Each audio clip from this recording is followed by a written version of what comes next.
بسم اللہ الرحمن الرحیم۔ ہم نے حدیث مبارکہ پڑھی تھی کہ ہر وہ کام جو اللہ کی یاد سے خالی ہو وہ بیکار فضول ہوتا ہے، سوائے 4 چیزوں کے، جن میں سے 3 ہم پڑھ چکے ہیں۔ ایک تو یہ کہ آدمی کا 2 اہداف یعنی 2 نشانوں کے درمیان چلنا، اور پھر یہ کہ اپنے گھوڑے کو تعلیم و تربیت دینا، اور تیسرے نمبر پہ یہ تھا کہ مرد کا اپنی بیوی کے ساتھ ملاعبت کرنا یعنی کھیل کود کرنا۔ چوتھی چیز تھی وَتَعَلُّمُهُ السِّبَاحَةَ یعنی تیراکی سیکھنا، تیرنا سیکھنا۔ اور اس سے ہوتا کیا ہے، اس سے انسان کو صحت حاصل ہوتی ہے، یعنی یہ صحت کے حصول کا ذریعہ ہے۔ تیرنے والا شخص صحت مند ہوتا ہے۔ والقوہ، اور اس کو قوت بھی حاصل ہوتی ہے جب وہ پانی میں تیرنا سیکھتا ہے۔ تو پانی میں تیرنے سے انسان کی صحت بھی بحال رہتی ہے اور انسان کے جسم کو طاقت بھی ملتی ہے۔ تو یہ 4 طرح کے کھیل، یہ ایک طرح سے گیم ہے، کھیل کہہ سکتے ہیں اس کو۔ یہ 4 طرح کے کھیل ہیں، اور وہ کھیل جو ان کے ہم معنی ہوں، یعنی جو انہی جیسے ہوں، جن سے انسان کو صحت حاصل ہو، انسان کو قوت حاصل ہو، جسم میں مضبوطی آتی ہو، پختگی آتی ہو، اور انسان میدان جنگ کے اندر یا دشمن سے مقابلے میں اس کو یعنی مقابلہ کرنے کی اس کے اندر صلاحیت پیدا ہو، طاقت پیدا ہو، اور میدان جنگ کی جو مختلف چالیں ہوتی ہیں، مختلف رموز ہوتے ہیں اور مختلف طریقہ کار ہوتے ہیں، ان کے اندر جو انسان کو کام آئیں، جو چیزیں، جو کھیل، ان کی اجازت ہے۔ فَهَذِهِ الْمَلَاهِي وَمَا كَانَ فِي مَعْنَاهَا یعنی یہ کھیل اور جو ان جیسے ہوں، جن میں یہ چیز انسان کو حاصل ہو جو ان 4 چیزوں میں ہوتی ہے۔ 4 چیزوں سے ایک چیز تو اس میں وہ ہے کہ جو کہ میاں بیوی کی آپس کی زندگی ہے، اس سے بھی انسان کو فائدہ ہوتا ہے، لیکن 3 چیزیں جو دوسری ہیں وہ خاص طور پہ انسان کی صحت اور انسان کی قوت سے متعلق ہیں، طاقت سے متعلق ہیں۔ تو وصفها النبی صلی اللہ علیہ وسلم بأنها حق، تو نبی صلی اللہ علیہ وسلم نے بیان فرمایا ہے کہ یہ حق ہے، یعنی ان چیزوں کے ساتھ کھیلنا یا ان کے ساتھ وقت گزارنا، ان کے اندر اپنے آپ کو کھپانا، لگانا، مشغول کرنا، یہ ٹھیک ہے، لیکن جو اس کے علاوہ اگر کوئی ایسی چیز ہے تو وہ باطل ہے۔ اور باطل کا مطلب یہ ہے کہ اس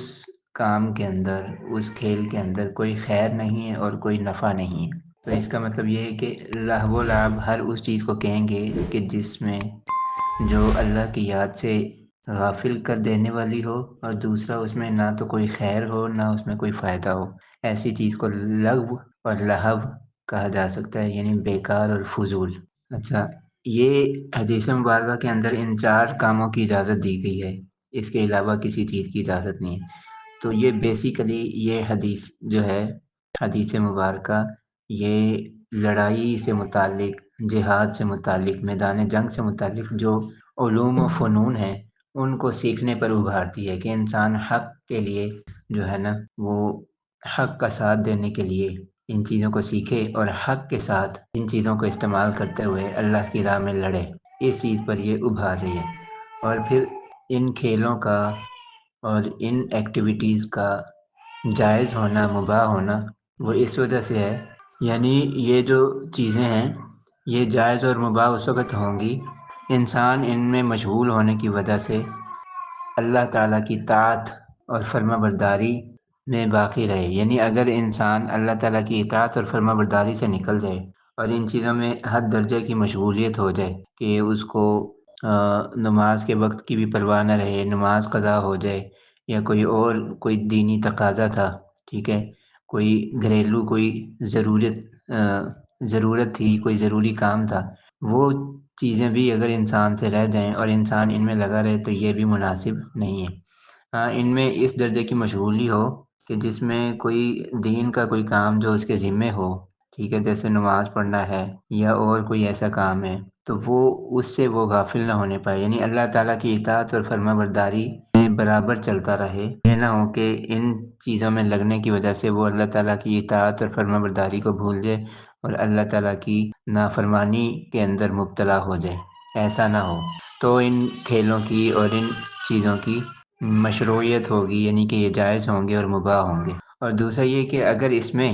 انسان کی نیت بھی ٹھیک ہو ٹھیک ہے، انسان صحیح نیت کے ساتھ یعنی تیراکی سیکھے، ٹھیک ہے نا، اور تیر اندازی سیکھے، گھوڑ سواری سیکھے، گھوڑے کو جو ہے نا اس مقصد کے لیے تیار کرے کہ یہ میدان جنگ کے اندر دشمن کے ساتھ مقابلے میں اس سے مدد حاصل ہوگی، یہ زیادہ بہتر انداز میں پرفارم کر سکے گا۔ تو اس طرح کی نیت کے ساتھ جب کریں، اور پھر یہ کہ اس سے اللہ کا دین بلند ہوگا، اللہ کے دین کو جو ہے نا وہ سربلندی اور سرفرازی ملے گی، ترقی ملے گی، اور اعلاء کلمت اللہ ہوگا، تو پھر ایسی نیت کے اوپر اس کو اجر بھی ملے گا، اس کو اللہ تعالیٰ کی طرف سے ثواب بھی ملے گا، اور یہ امور شرعاً پسندیدہ ہوں گے۔